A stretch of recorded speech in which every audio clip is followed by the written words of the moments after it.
How's it going, guys? My name's Shane. Welcome back to the Horror Basement. And today is going to be the first part of our however many parts I can squeeze into this month's Halloween special series, where I fill in the gaps of my horror knowledge with a couple of possibly classic movies that I have yet to see. All of the movies I'm going to be covering for the rest of October are things that I've somehow missed. And this includes our first movie, which is Halloween 3 Season of the Witch, released in 1982. Now, if you've been following the channel and you know me, you know that the 80s slasher is what got me into horror movie when I was far too young to be watching them as a little, tween to teenager.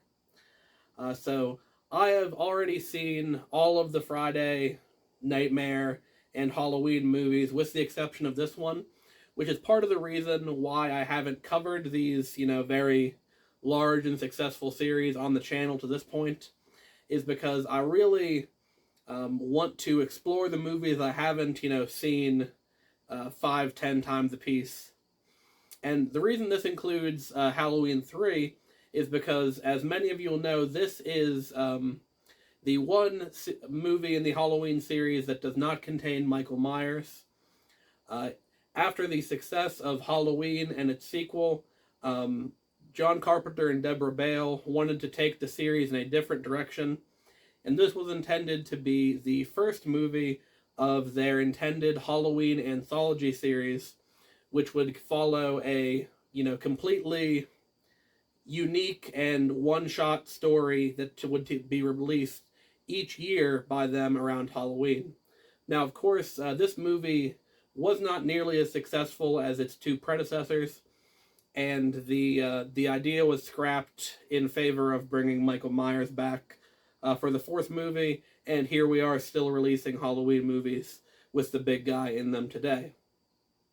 So when I was a teenager, I refused to even buy this DVD to complete my set of the Halloween movies that had been released up to that point, and it was only in recent years that I decided to get a copy of this so that I could one day watch it and form my own opinion, because in recent years, the YouTube/internet horror community, which was kind of the ooze that gave genesis to my wanting to create this channel and lend my own voice to the clamor, has collectively said that Halloween 3 is actually a pretty good movie, and doesn't deserve all the flack that it gets.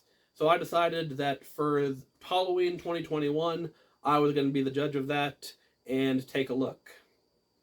This movie begins with a man getting chased by what I can only describe as a series of Agent Smiths from The Matrix.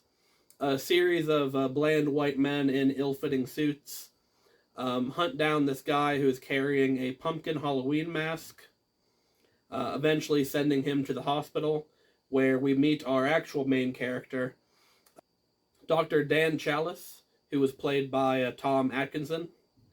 And you would expect the hero of the movie to be a pretty, sympathetic and compelling character.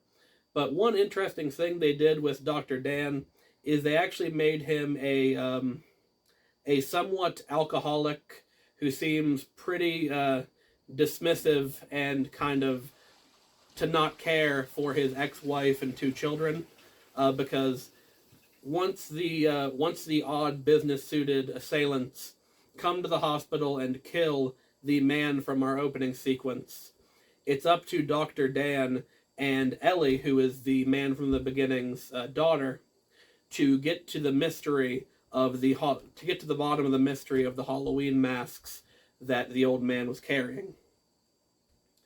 And the mystery, of course, is that a secret cult is running a toy and mask manufacturing facility, and this cult has also stolen a piece of Stonehenge and is using little bits of rock chipped off of this piece of Stonehenge to imbue their masks with microchips, that when they are shown a specific Halloween commercial or a specific mask commercial on Halloween will cause the children or people who are wearing them to immediately die, and as we find out later, have their heads turn into a bunch of crickets and snakes. Now, this is all done by our villain, the leader of this group, by the name of Connell Cochran, who commands an army of these Agent Smith-looking motherfuckers, who turn out to be robots filled with yellowish orange goo. And Cochrane is doing this all in the name of Samhain and the old pagan traditions from his homeland of Ireland, who, as you know, Samhain, the Celtic pagan holiday, was one of the many different cultural touchstones that led to our modern celebration of Halloween. But Cochrane says that he's doing witchcraft and magic, and the planets are aligned, and he's doing it for the old country. Really, his plan and why he wants to turn all the little children into snakes and crickets is never really explained, because I feel as though the makers of this movie didn't really have a good explanation other than, like, spooky witchcraft is bad.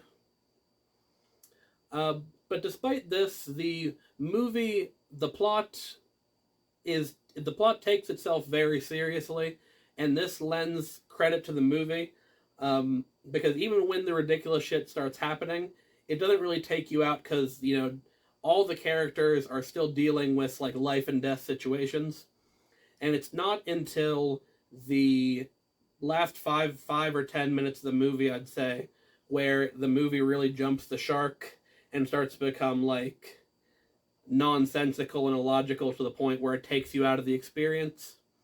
But other than that, I think this was a well-made, spooky kind of mystery thriller that is ties very well into the Halloween theme and season.